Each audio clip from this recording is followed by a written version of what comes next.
Hey there, adventurers. I'm Norwolf. Welcome to my tabletop role-playing realm and to episode 5 of my Powers and Perils solo play.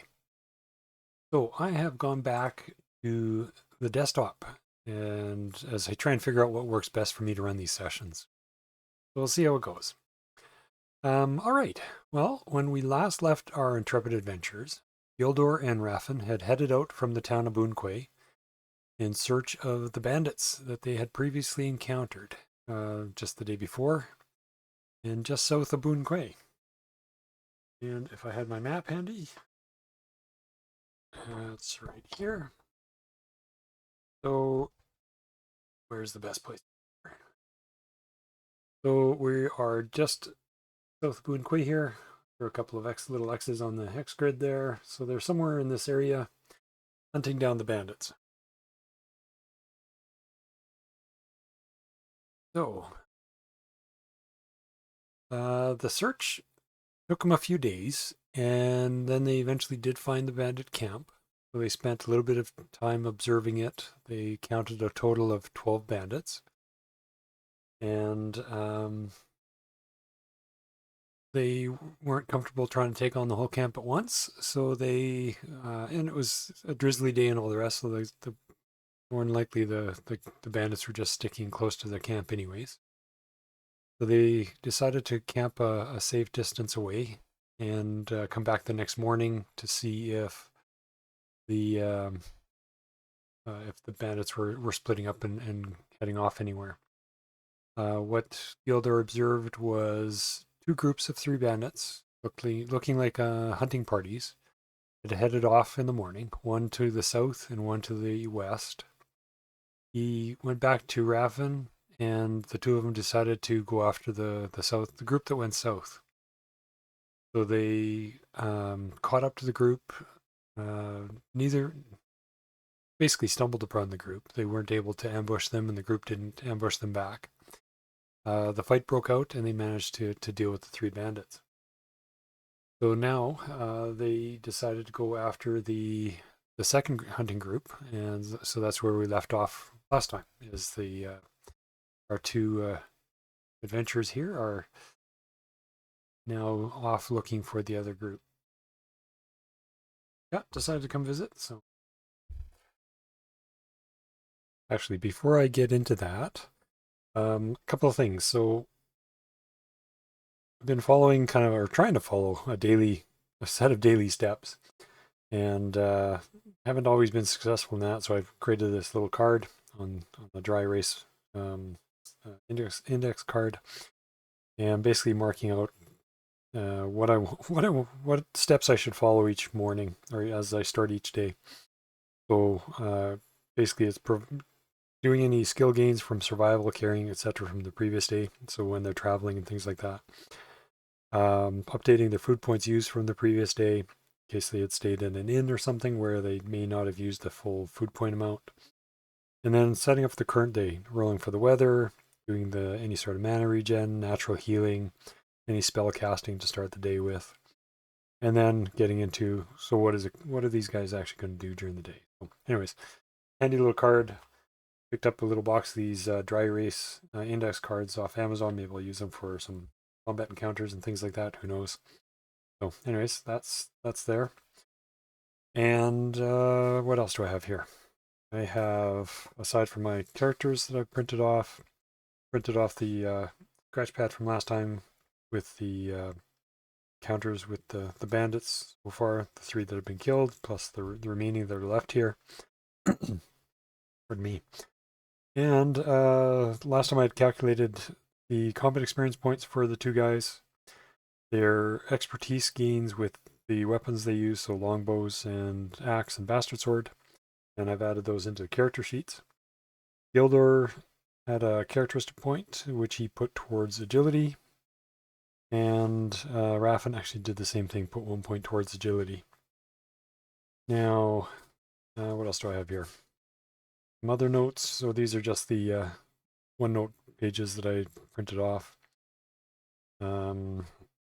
Got the treasure, food they've used, miscellaneous parts that Gildor's snagged off of special creatures or whatever.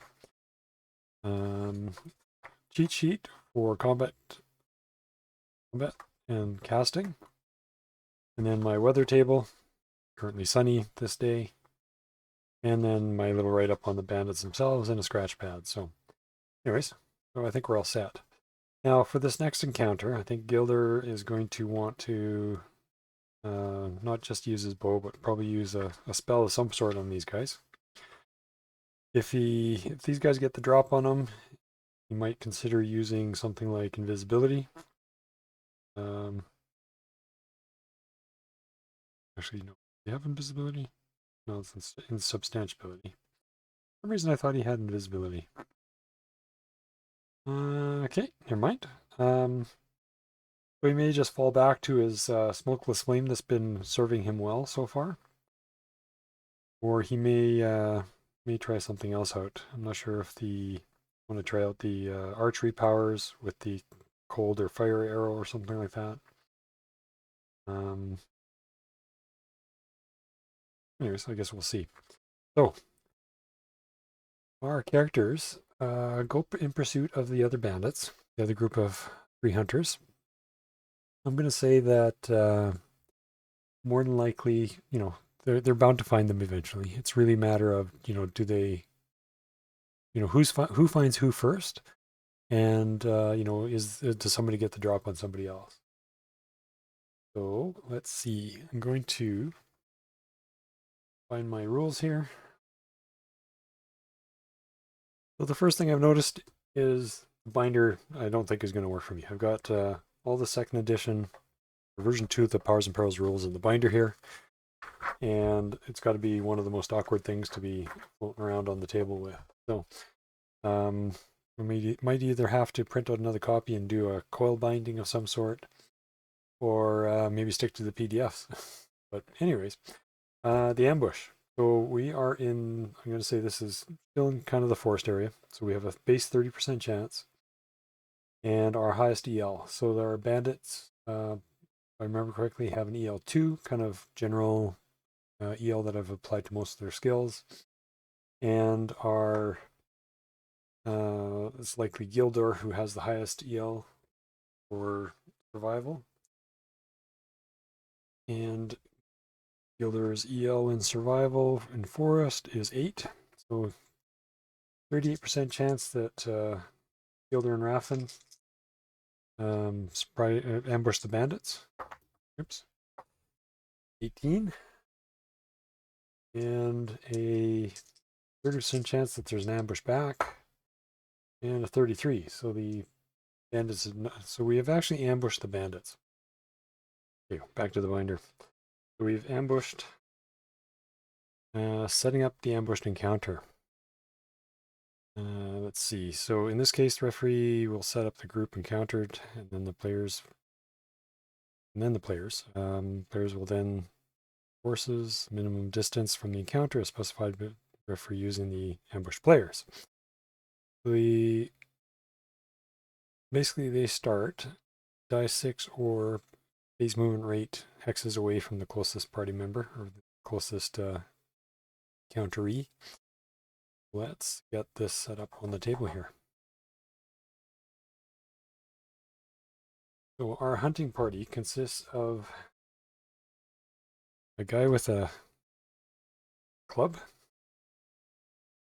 we have a guy with a bow, club, and a guy with a spear.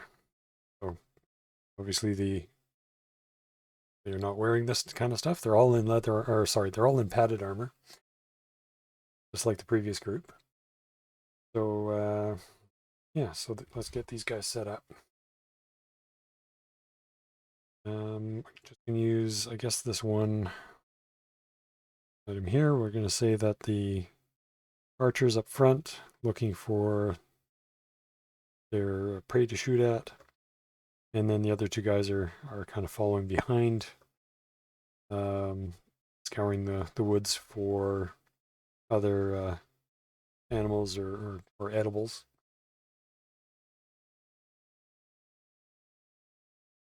So they are set up phase 1 movement rate for both Raffin and Gildor. Gildor's 3, Raffin's 3 as well.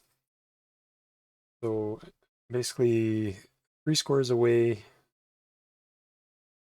and basically coming in from the trees here somewhere. So we got Raffin and Gildor, the elf mage, and we will have them come in from behind the trees over here.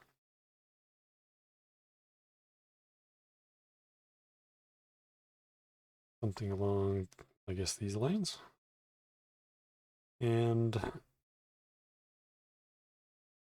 1, 2, yeah, so cool. All right. And let's see. So the first round, die 6 or phase movement rate. So I don't want to be 5. 3 away. Okay, so Gildor and Raffin decide to charge in with their melee weapons and attack these guys. So we're going to do phase 1 of the ambush here. And where's my scratch pad? And phase 1.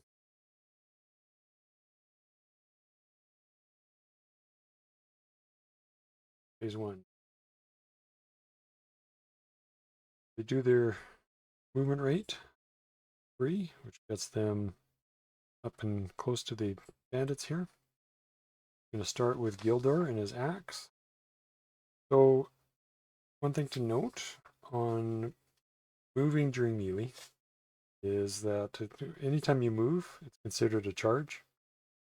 So when you look up the axe on the equipment table, it has a weapon strength bonus of 1 and then a 0 in brackets.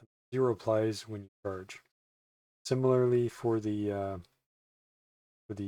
bastard sword, weapon strength bonus of 1, and when you charge it's a 0.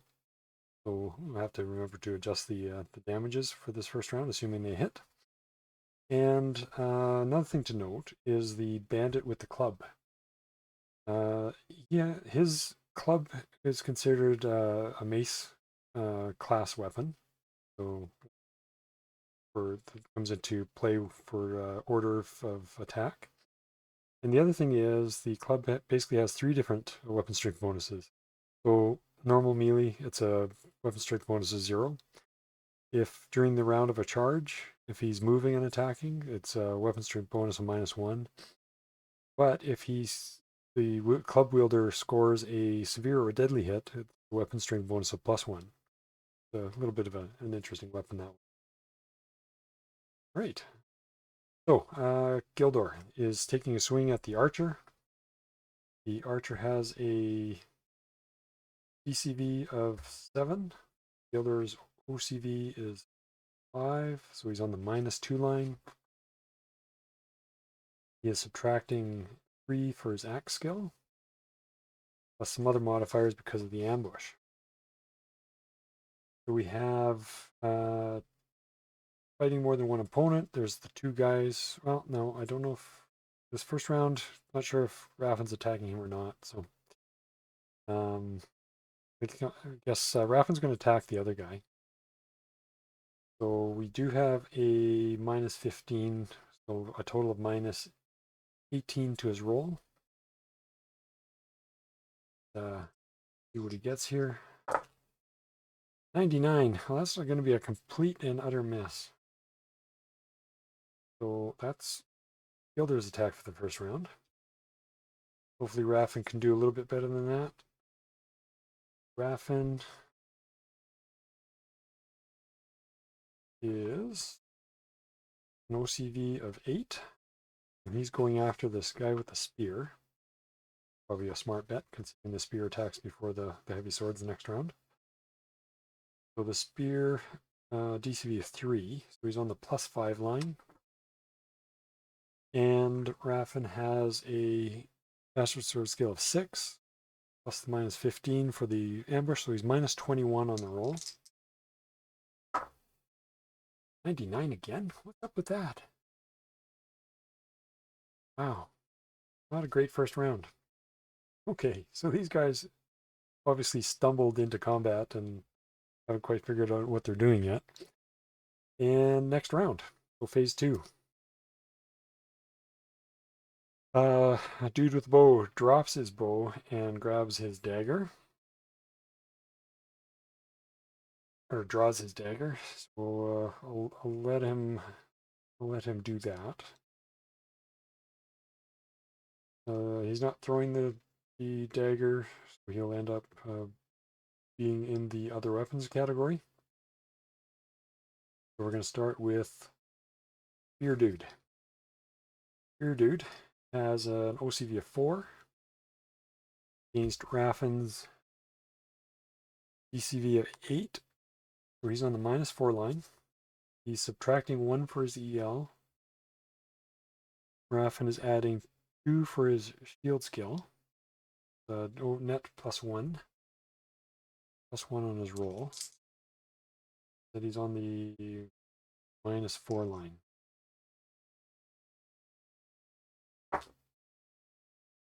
Three on the -4 line, that's going to be a complete miss. And now our illustrious heroes swing back. So Gildor against the dagger wielder now. No ambush anymore, so it's just the -3 to his roll. He was on the -1 line. 88. Very good. So he misses. Raffin swings at the spear guy on the +4 line, or +5 line. DCV 3, yep, +5 line. He is subtracting 6 from his roll. So 45, that is a shield hit. The spear guy does not have a shield, so hit. No longer a charge, so he's getting his full D6 +3. And he does 6 points. So, and +1 for the armor value, so, and you guys see, 5, Raffin with, okay.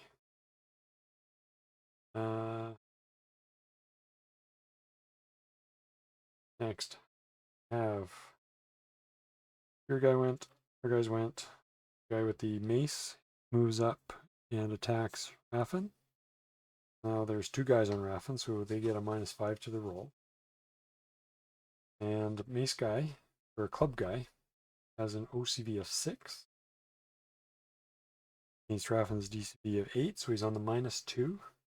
He's subtracting 2 for his EL, and so he's total -7, and +2 for Raffin's shield skill, so -5 to his roll on the 2 line. 1. Wow, okay, severe hit on Raffin. Okay, so that is going to be a D10 plus his strength bonus. He has a strength bonus +1, so +1, plus his weapon strength bonus of +1 because it's here, so +2, and half his EL, so +3. D10 +3 damage. 9 points. Ouch. Raffin taking 9 +4 for his armor and his helmet. So armor takes 5. He takes 5. Not happy. And Dagger Dude.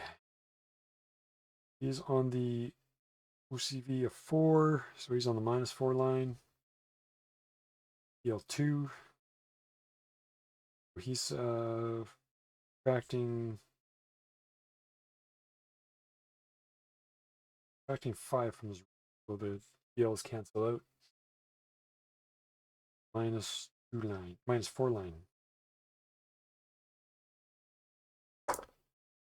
Wow, 0-6 again. Killing myself here. So another deadly with the dagger. Well, at least it's not quite as bad. No weapon strength bonus. So EL plus 1, so it's a D10 plus 1 damage. 3 points, which is all blocked by his armor. All right. Well, that's interesting. All right. Phase 3. Beer guy swings. Again, he's with on the -4 line. Oops, wrong guy. Spear guy. Yep, on the -4 line. Acting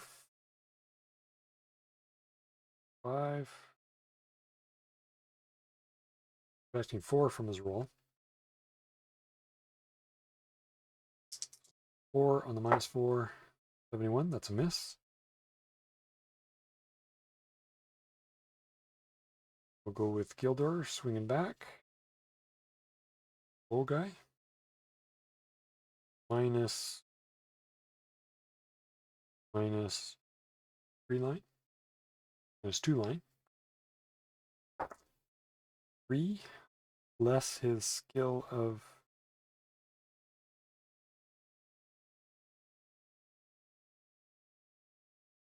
that's a skill of 3.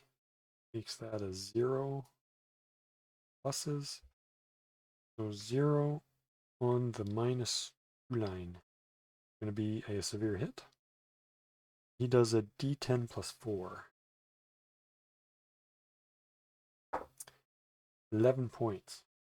Enough to take down bullfighting dagger guy. So 11, he got GTB -2, so a total of 9 can be done to him. With the axe or Gildor. Backwards. So this guy's dead. And he will move in on our club wielder. Now, Raffin will swing at our club wielder. And he is on the +4 line.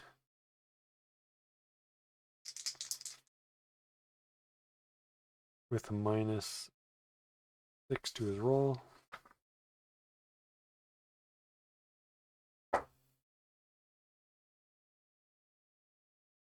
Gildor hasn't actually attacked him, so there's no -5 yet. So 38 on the +4 line. It's going to be a hit.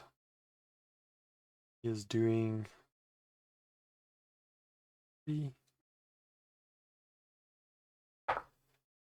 7 points, 6 of which gets through.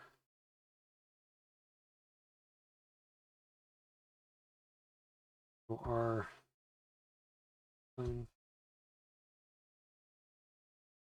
given out. So he falls. And oops, sorry, wrong guy. Your guy. So wouldn't have been 2 guys attacking him. Next round, 2 of them will be attacking him. Our club guy, he will. You know what? He's made his choices. He's going to fight to the. He's going to see if he can take out one of these adventurer types. OCV 6. He is going to continue to attack. Actually, yeah, Raffin, since he's done so well on him so far. So he's on the -2 line. Is subtracting 2, but adding 2, so he's net 0. -2 line, net 0. 22. That is a hit. Taking a beating here. So d6 plus 0 plus 1, so 2. 7 points. Wow. Which only 2 points get blocked, so 5 points get. 5 more to him and 5 more to his armor. Good. I think they're going to be heading back to down here. Actually, you're going to do some healing, I think. All right. So phase 4. Yeah, bandit with the club is liking his chances here. So Gildor swings at bandit with a total of -5 for the two opponents and -3 for a skill, so -8. And he is on the +1 line. 8 on the +1. 60 something. Missed. Raffin is going to be on the +4 line.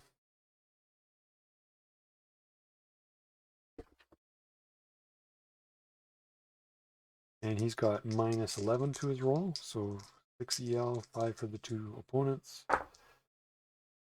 56.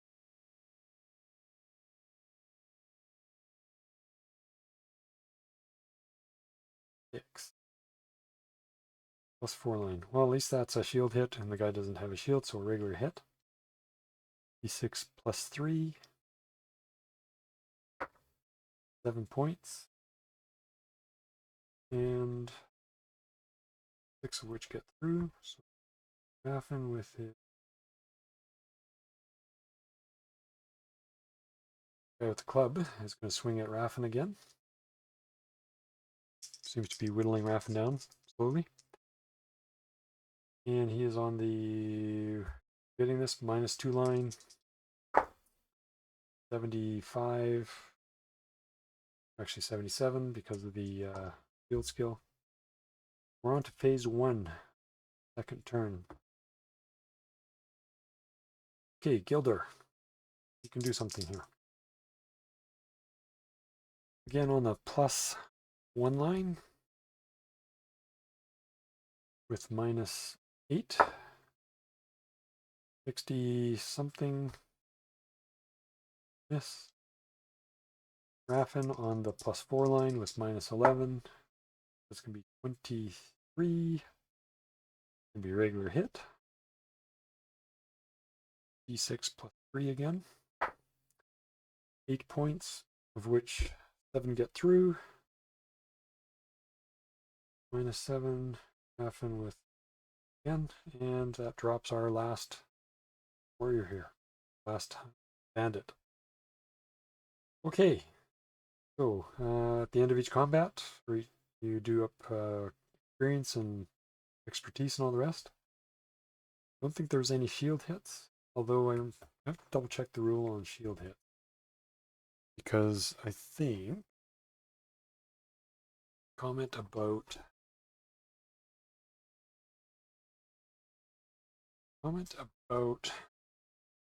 getting partials. That under training, or that under, what's the matter where training is, isn't it? Well, if all this fails, look it up in the index. Combat magic, equipment damage, dodging, experience and training, 57. Even close.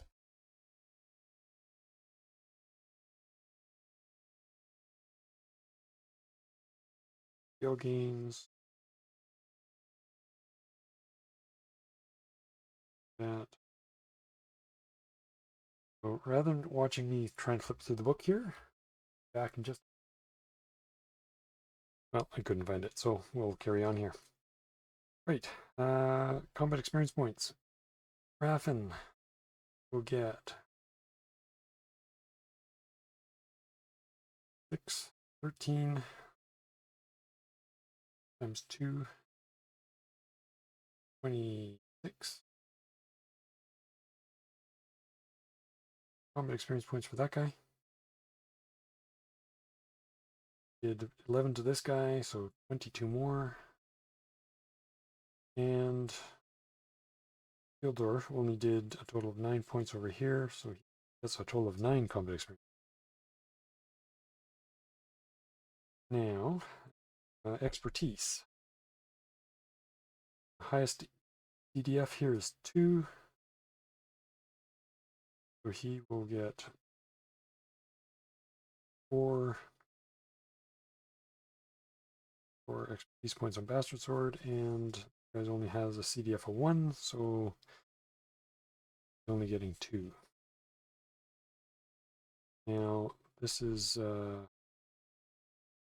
1 characteristic point there, and I think you need a minimum of 10 combat experience points before you get a characteristic. For 50 combat experience points that a character gains, this he may increase a modified characteristic 1 up. Okay, so he does get 1. Magic use.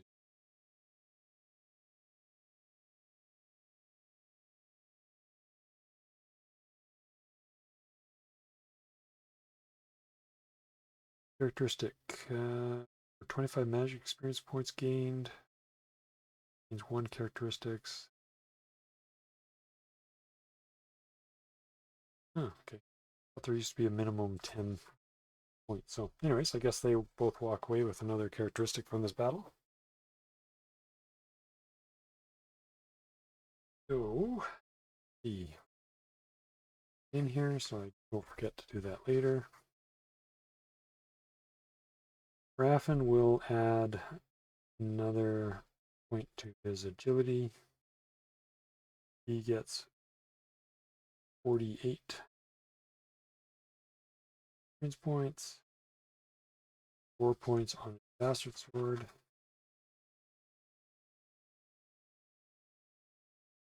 And Gildor also ability. He only gets 9 experience points and 2 points on his axe. 24 to go up a level. So actually that last time 2 partial. So last time when I added the 4, it bumped up his from the first fight with the bandits. That bumped up his axe skill to 3. So. Right. So that takes care of those things. Care of these guys. Now, Gildor is going to see about trying to heal some of this damage that Raffin has taken. Gildor wants to use a healing spell. He wants to cast it at EL2. He's going to use his SID, a supernatural language, which he has a skill of 80 in. Roll less than 80, 12. That one. So he's casting healing at EL2. So that EL2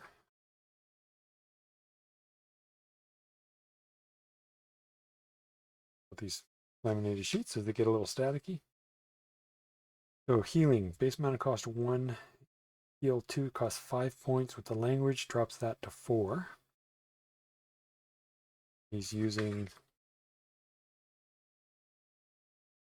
4 points. And the casting speed doesn't matter because they've got all the time in the world. So he is a MEL 4 wizard, magician, caster. So he has a 47% chance of this spell actually working correctly. Place here. 56. So he fails. It's not an abysmal. So he gets 1 partial on the failure.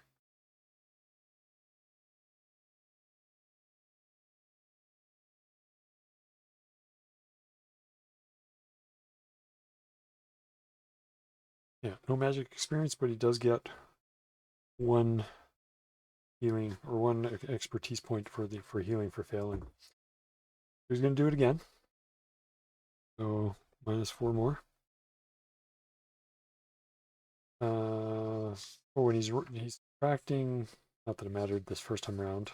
I think he's subtracting EL times 2 from his. So he's getting. I think it's 2 times the EL subtracted from his roll.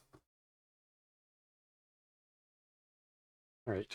One more thing here. So on the magic table, we are subtracting EL times 2 of the spell being cast. If the target is trying to resist the spell, we're adding the target's magic defensive value to the roll. But with the magic defensive value, if the target wishes the spell to affect it, then they can subtract the MDV from the caster's roll. So obviously Raffin wants this to affect him. And Raffin's MDV is 3. So we're subtracting another 3. So total of 2 times EL, 2 times 2, and plus 3. So I'm subtracting 7 from the roll on the line here. 39, 32. So that's a success. Now the heal does. How much heal do?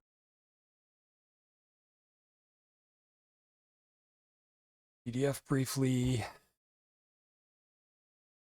Looking for healing spell.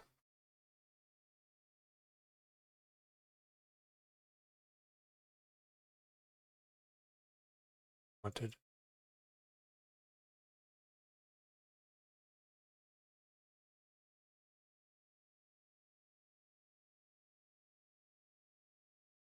Balls healing. Where are you healing?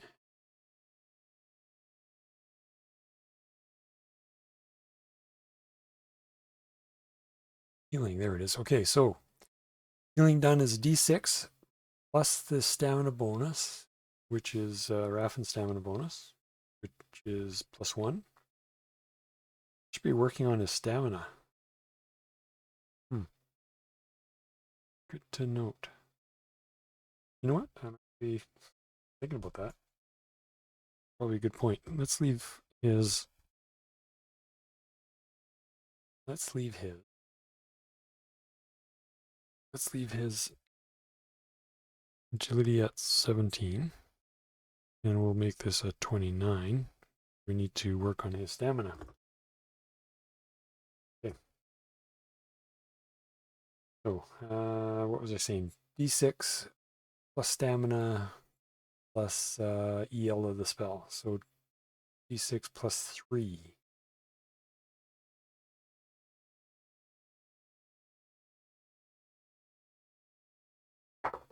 And we got a 5. 8 points back. Well, that's making Raffin feel a little better about pursuing the day a little further.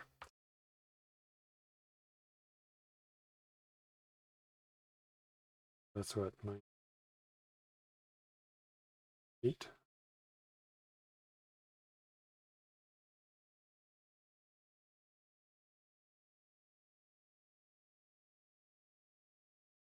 We got a total of 4 damage on him. Not doing too bad.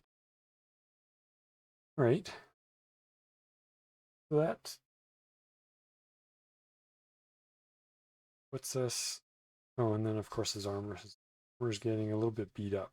More than half destroyed here. Got 12 damage on the total against his 20 DR.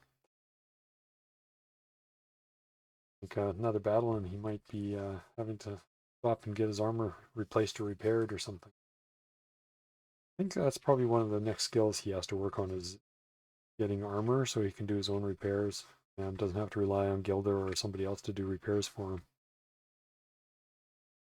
Next downtime. He'll get either his dad or I guess he's going to finally break down and get his dad to teach him, or get Gildor to teach. So now what do they want to do? They want to. They want to.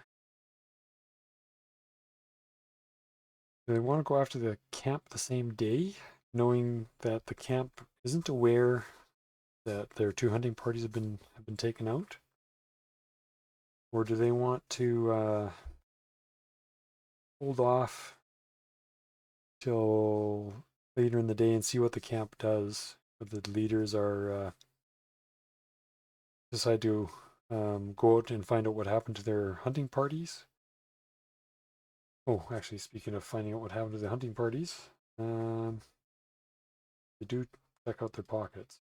Get another, what was that, 42 brass bits? So 42 more brass bits. I don't think they're going to be taking, well, you know what, they'll take the bow, bow, spear, and dagger, as they may be useful or may sell for a little bit of money. They have a bow, spear,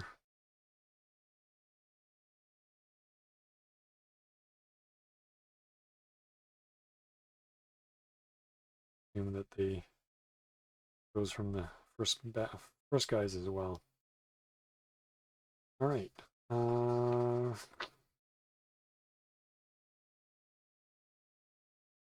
Yeah. Now I wonder if they can sneak up on the camp. Maybe get an ambush on the camp. I have a feeling, since the bandits have probably been in this camp for a week or two, they haven't had any issues or problems at this point. Maybe they're maybe not as guarded as they used to be, or probably should be. A little bit complacent in their camp activities. So I wonder if I think I'm going to give them, if they try and ambush the camp, maybe give them a bit of a bonus, like plus 20% or something like that, for the ambush chance. Um, that said,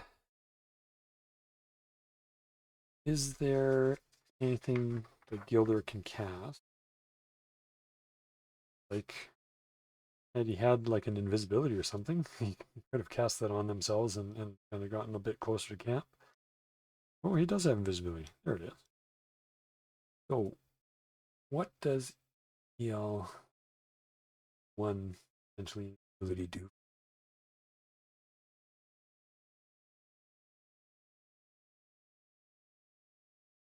The duration is going to be 10 turns of invisible. I could definitely get them up close to the camp. PDF here for a sec. Spell casted by the caster on himself. Affects him and any other person that is in contact with him. Person that are made invisible.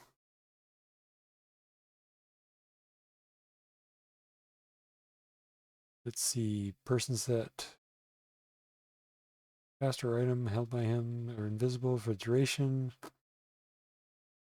Per person that comes into contact, it's reduced by 1 turn. So instead of 10 turns, we're 9 turns. That's 4. That's what, 36 phases? Do a lot of damage in 36 phases. Cast spell at EL2 lasts for 15 turns. Bodyguard bow touches him. It's visible 14 turns. As they move, someone bumps into them. Duration 13 turns.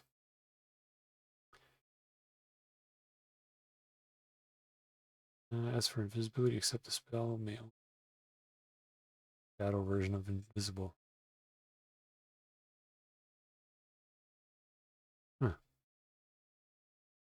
Okay, so Now, what it doesn't say is that, so basically this invisibility spell will last for 9 turns, which basically means that these guys can move around. I'm going to say that for Raffin to effectively attack somebody, he probably has to let go of Gildor and become visible.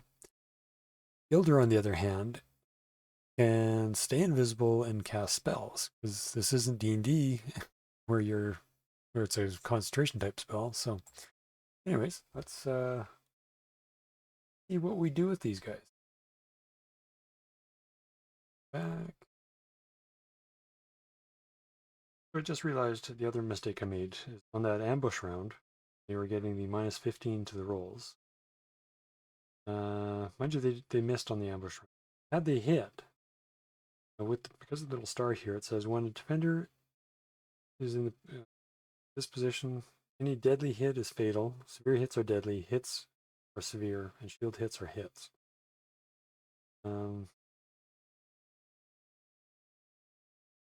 Yeah. So, anyways, he could have done some pretty serious damage to these guys during the bush round. Have to keep that in mind when they attempt to ambush the camp. So, I think they're going to use the invisibility. Get relatively close, but not too close, so that they can cast the spell. Spend a couple of turns moving up, and then doing, I think, you know what, coming out of nowhere and attacking the camp from invisible. I'm gonna give them basically a automatic, near automatic ambush chance, so, unless they do some sort of a really horrible roll. It's an ambush. Give me a few moments here, and I'll clear some things off here and set up a camp with all the rest of the folks and see what we can get to here. All right, so got the camp set up here. So this could either go extremely well or horribly wrong. So basically, the thought here is Gildor's going to do the invisibility. They will sneak into the camp and attack the leader, basically the guy that's bossing everybody around. They've observed bossing everybody around, in hopes that they don't know this for sure, but basically the leader goes down. Basically, the bandits will lose their morale and will all basically run away. The only one that might not run away is Bart, with the second in command. And what's basically kept all the bandits in line to this point is, and the reason the other guys have fought to the death, is they don't want to come back and have to suffer the wrath of Orford, the leader, and they're very much afraid of him and his sword. They've seen what his sword can do. Of course, our guys don't know this, but he's got a magic bastard sword that he's using, and he figures he's got some delusions of power and that he's unstoppable at this point. So anyways, so the guys are going to attack him first. So let's start with actually seeing if our invisibility works. So he is going to, yeah, did language 80 or less, 24. So managed to use language. Oh, actually, speaking of which, we didn't get the partial on his healing. Is basically his expertise on healing, which is the base amount of cost times 2. So we would have gotten 2 partial, or 2 expertise on healing. Sorry. And we would have gotten 2 expertise, or 2 expertise in the language as well. But since he can't get it on the language, I think it becomes experience points. Double check that quickly. Didn't find that bit on the expertise, but what I did find while I was looking is that Gildor should not have gotten a characteristic point. You need to get at least 10 combat experience points before you get a characteristic. Back at 15 here. And just for reference, that's right on the page 57 here at the top here. Exception: to earn any characteristic points, the character must have 10 combat experience points per encounter. There isn't that same restriction on magic because you're only 25 magic to get a character. Anyways, that's figured out. And right, so let's do his. We got his language for his visibility. We're casting invisibility at EL1. Base mana cost 2 spell. EL1 is going to cost 4 mana. No reduction for the using the supernatural language because he needs 5. I've spent at least 5. So we're casting on himself. He wants it to work, so he's subtracting 13 from the spell, and 2 times the EL, so 2 times 1, 2, so total of minus 15 on his roll, 35, and that is a success. So they are now invisible for 9 turns. So he gets 2 times the base mana cost in experience or expertise points. Going to be 4. And might as well do the experience right now. And he gets base mana cost EL plus times EL plus 2. So 4 times 2, 8 experience. And I'll say that's all part of the same encounter, so I'll do his characteristic later. At least 1 point. Now, they are invisible. They sneak into the camp. They want to attack the leader. This is Orford here. This is Bart. One of the casters, one of the archers here. Everybody else, the other bandits are out gathering firewood and doing whatever else they kind of chores, taking care of their horses. When near the camp here, there's 2 wagons, one of which is broken down, basically useless. The other wagon is good repair. There's 2. Camp itself has stabled off to the side, or tied off to the side, are 2 riding horses and 2 draft horses. So obviously the draft horses for the wagon, or at least the wagon that's working, and the 2 riding horses for the 2 leaders. Probably stolen or borrowed from somewhere. And now what Gildor is going to do is revert back to his smoking flame.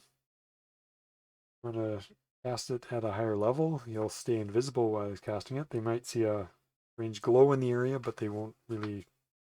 These guys are basically bumpkins. They probably have never dealt with casters or magic users of any sort in the past. They won't really know what it is. They might be mesmerized by it, if anything. So we're going to start with first phase as an ambush with Raffin coming up behind the leader and attacking him. And let's hope that he can take them out fairly quickly here. So let's go with. Where's my scratch pad? Let's get these bandits out of the way. And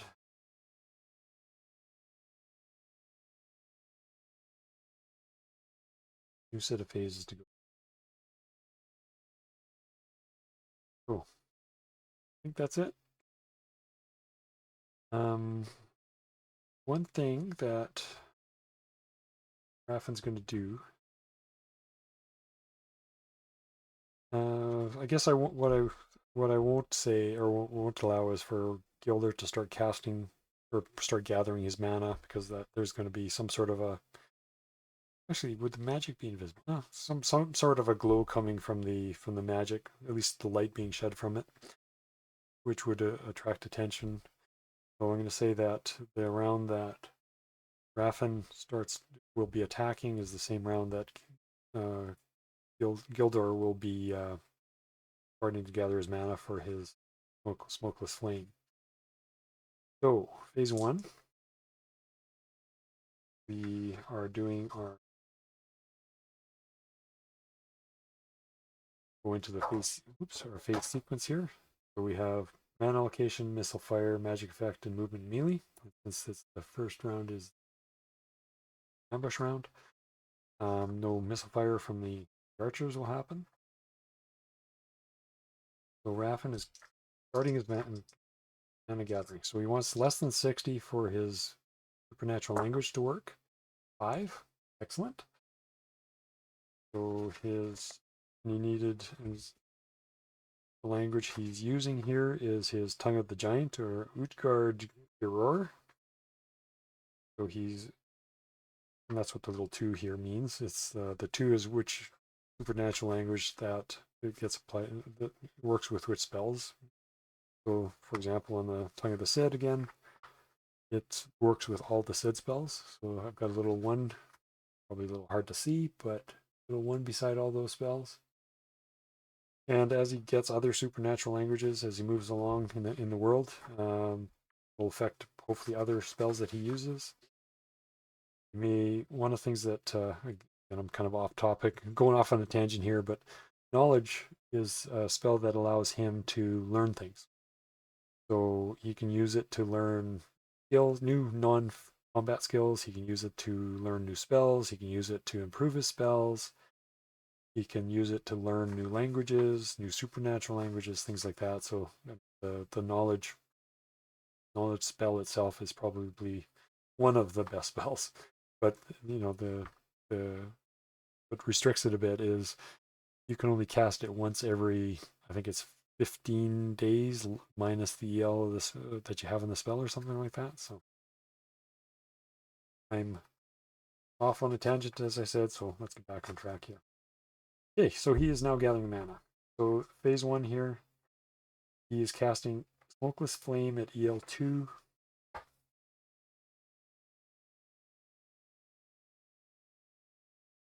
Base mana costs 4. He has he can gather 3 mana per phase. He needs, so that's going to be, with the 20% reduction, that's going to be 7 mana needed. So he needs 3 phases. So hopefully Raffin can survive for a little while. Right, so phase 1.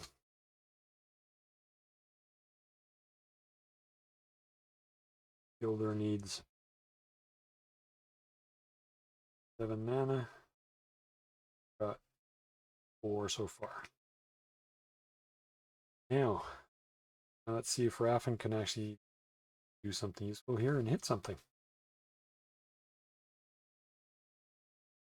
So our bandits ECV is 7. Raffin's OCV is 8. The +1 line. He is subtracting 6 from his roll. 6 from his roll. Plus some other modifiers. So the defender is ambushed, -15, and he's taken from the flank. Another -10, so -25 to his roll. -6, so -31 to his roll on the +1 line.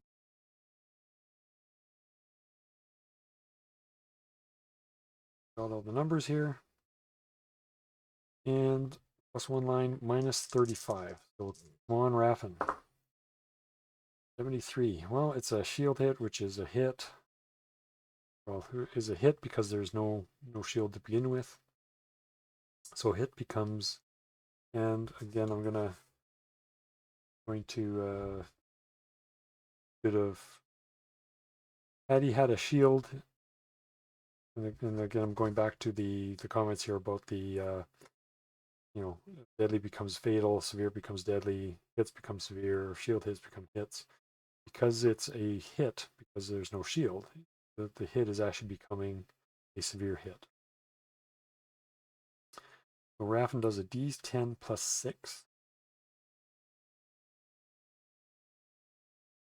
to our dude here. So 8 points of damage.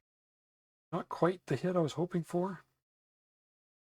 We're subtracting 2 because of the leather armor and leather helm. So it's 6 points of damage to our leader. So -6 Raffin with the bastards.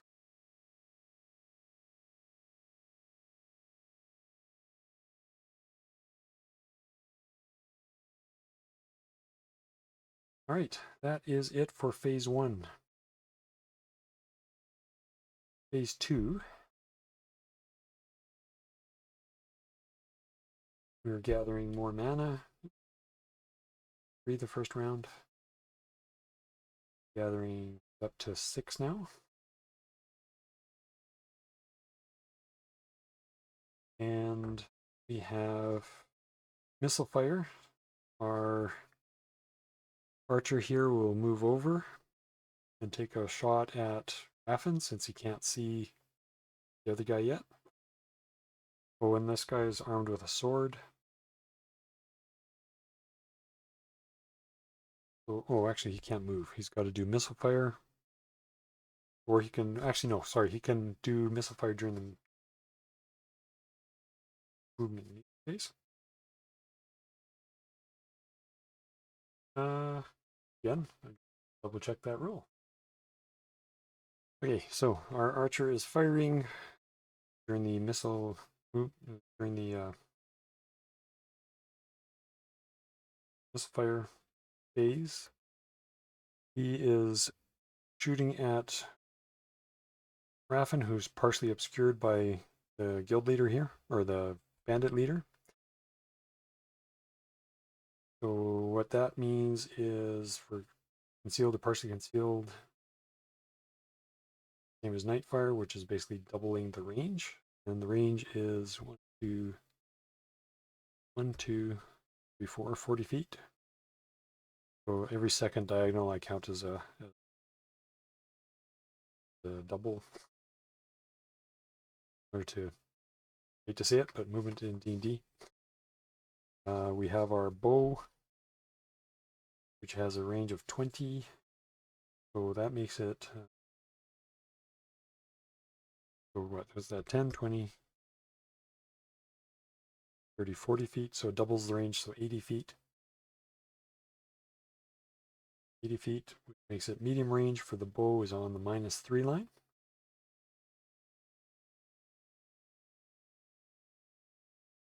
Which archer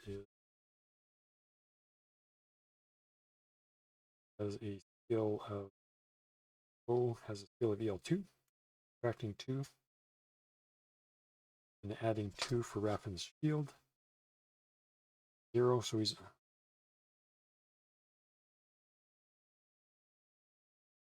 just straight on the, what did I say?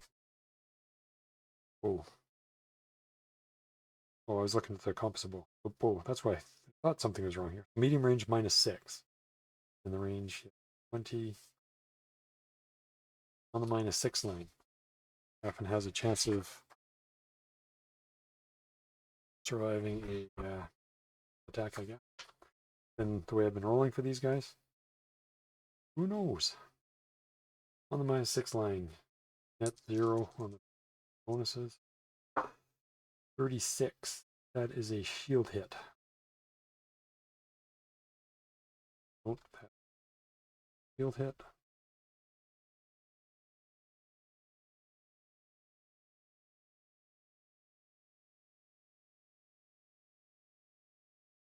Two partial and a shield. I'll forget if I don't do it now. And we have attack movement melee part now. Raffin's going to be swinging at the leader again. And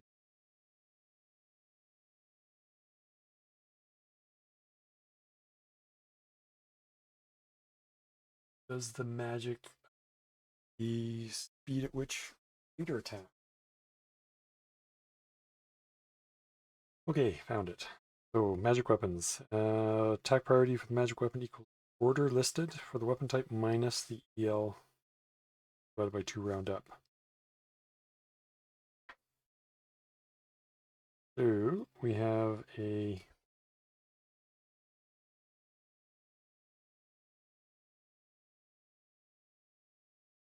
so it's going to be 7 minus EL divided by 2 round up. And the EL on that magic sword is EL 3. So it's going to be 2, 5.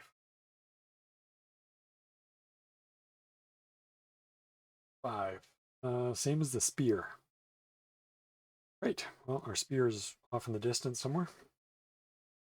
So our illustrious leader with his magical sword is going to swing at Raffin. So OCV 8 versus DCV 8. So we're on the 0 line. We are subtracting 3 plus the 4% from the magic, subtracting 7. And we are adding 2. We're subtracting 5 on the 0 line, where everything goes for crap. Ouch. That is going to be a severe hit, which means it's going to be severe hit here. Strength bonus 2, weapon strength bonus of 3, so 5, and the EL divided by 2 round up, so 2 more, so 7. D10 plus 7. 9 points. At least that's not as bad as it could have been. Raffin takes 9 less 4 for his armor and helm, so it takes 5 more points. At least he got healed early.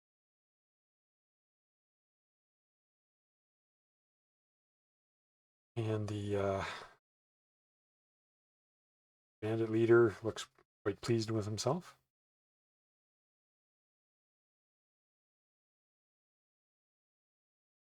The Raffin will take a swing back at him.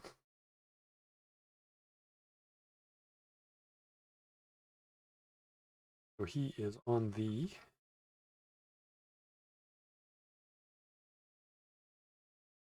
+1 line. 8 DCV 7, so +1 line. He is subtracting 6. And no shield, so he's just subtracting 6 from his roll. +1 line. 4 -2. That would be a deadly hit. Oh, deadly. 3d10 plus 7 points of damage. What we get here. 3d10 plus 7. This good. Ooh, that's actually quite good. So we have 18, 22 plus 7, 29 points. Less 2 points for the bandit's armor. All of a sudden, the leader is cut down. He only had 21 points left. He had DTV -4, so that's 25 points. Raffin did a total of 25 points of damage, which is exactly what he needed, or exactly what he did. 5. Raffin. Oh, that is an impressive hit. The bandit leader goes down in a gush of blood, probably lopped an arm off or lopped a head off or something. And there's a shocked stun or shock kind of ripples through the rest of the bandits that can actually see what's going on here.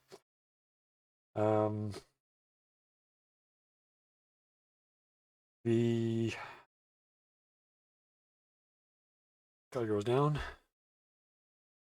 This guy is going to turn around and hightail it. These guys that are on the edges here that we're about to kind of start moving into combat here, as I mentioned before, they've basically lost their morale seeing this.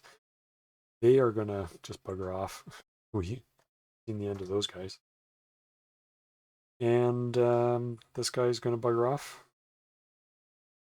But the second in command thinks he can still salvage the situation here. It's only one guy.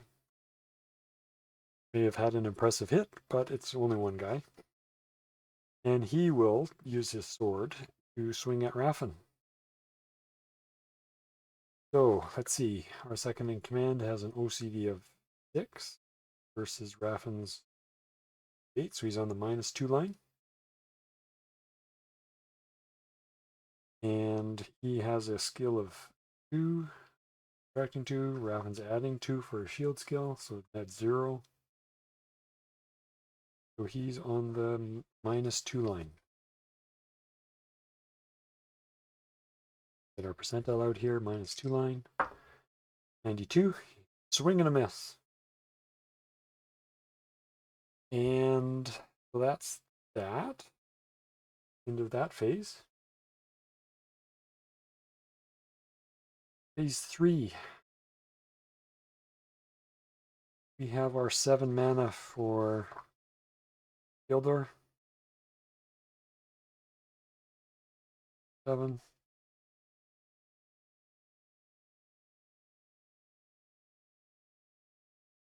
And we're going to see if this level 2 Smokeless Flame will actually affect dude there. We are rolling at -4 on our roll.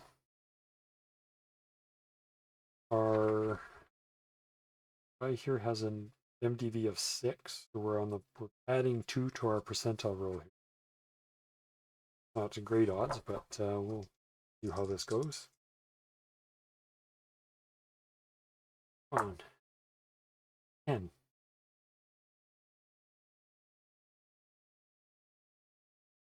We have a success. So Smokeless Flame.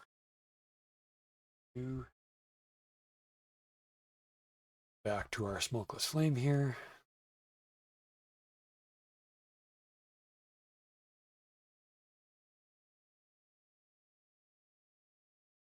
Field power. Silence. Sleep. Sound. Oops. 3d10 plus 8. 10 plus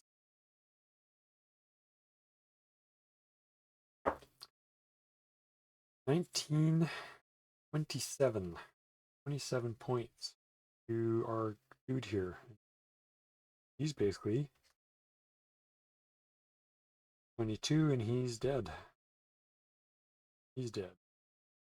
And that is the end of our combat. So, magic experience points, we get gains of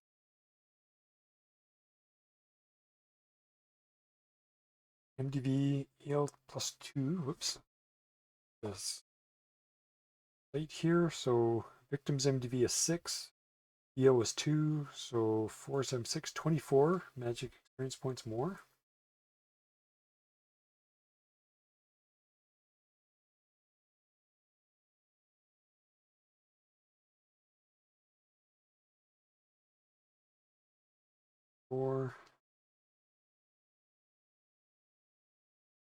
And was the 8 before, so 24. He gets 2 characteristics. And he gets the expertise points, MDV times 2, 12. expertise points on his Focus Flame, which is enough to bump it up, so that'll become 246 partial, 6 expertise left over, whatever the calculation is there for the next level. And Raffin gets. So Raffin did a total of 31 points to this guy. So he gets 31 times 3, so 31. 93 points. 93 combat experience points is worth 2 characteristics. And he gets the CDF times 2, so 6 on his shield. Oh no, 6, there's only 2 on the shield. 6 on his bastard sword. 6. Did I miss anything? I think that's it. So, what do we find in camp? We found the camp contains the nice magic sword, of course, which Raffin will pick up. We have the money on Orford, which is 30 copper coins. We have 23 copper coins on Bart. So we have 53 copper coins there. Plus, as I mentioned, the camp itself has 2 riding horse 2s. Our illustrious adventurers here now have riding horses, plus the 2 draft horses, which they will hook up to the wagons, or to the 1 wagon that's still useful, and collect up any useful gear and whatnot that they've got here. So they'll go and scrounge through the campsite.